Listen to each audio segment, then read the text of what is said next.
about sticking around for another 4 or 5 years. I think that riders, when they get nearer to 40, as long as they haven't had too many bad accidents and they've got the hunger, there's no doubt that they can do it. Harris going off the inside from Great Britain. Gate 2 is Thomas Gollop. Chris Holder, Gate 3, and Nicky Pedersen, three-time world champion, goes off the outside. We should emphasise, practice yesterday was in perfectly dry conditions yesterday afternoon here in Gothenburg. The dust was flying, but today the rain is pouring, and it's completely different to practice.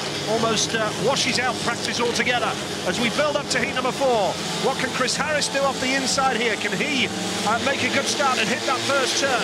Gollop off Gate 2. Harris has made a blinder though, superb. Holder in white, Pedersen coming around the outside. Holder from Chris Holder. Wow, what a first corner from Chris Holder. Roared through there, got so much grip and powered his way to the front. Here comes Pedersen around the outside and Gollop roaring up the inside of him. Neck and neck as they go over the start and finish line to start the second lap. Pedersen's so desperate to get amongst the points, but runs very, very wide, charging hard. But what a first corner from the young Aussie. Yeah, Chris Holder has a complete lead of this race, complete domination. But Chris Harris is under severe pressure now from Thomas Gollop in blue. Nicky Pedersen filled in and struggling at the back here. But Harris doesn't look quick enough as Gollop just locks up there trying to avoid Chris Harris. And it looks as though Harris may now hang on for that second spot. Now the lead is with Chris Holder comfortably. Harris in second place. Third is Gollop. Pedersen at the back. So in the early stages here in the Ullevi, you're looking at a last place for Nicky Pedersen, a last place for Emil Sayfutdinov. We said that this is going to be a leveler, this track here, this massive circuit, and a rain-soaked Gothenburg.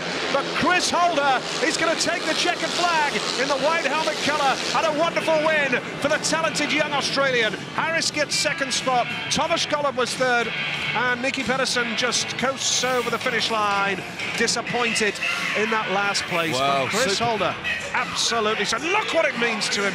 Absolutely stunning ride from the talented Australian Chris Holder. Here's the result then of heat number 4. Chris Holder the winner then. Chris Harris of Great Britain was second, 2 points for him.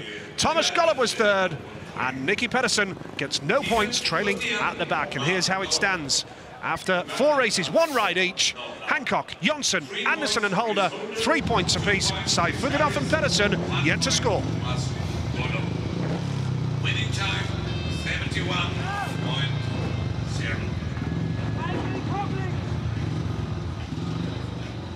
Nicky Pedersen then taking a look at conditions and looking at bike setups, but there's nothing wrong for Chris Holder. No, Chris Holder was absolutely fabulous here in the first corner. Harris made a really good jump initially, and you thought that he had it all under control. Nicky Pedersen leaning all over Holder, but look at that. Holder got so much grip, he would have not been expecting that. From nowhere, he got a lot of grip. Thomas Gollop out of Gate 2. Once again, Gate 2, he stood still, but he rode a stormer. Pedersen really charged hard for a couple of laps, but wasn't able to get amongst the points. And once again, the frustration continues for the 3-time world champion. But the young Aussie in his debut season in the Grand Prix, picking up his first win in his Grand Prix short history. Super stuff from Chris Holder. So, heat number 5 coming up, but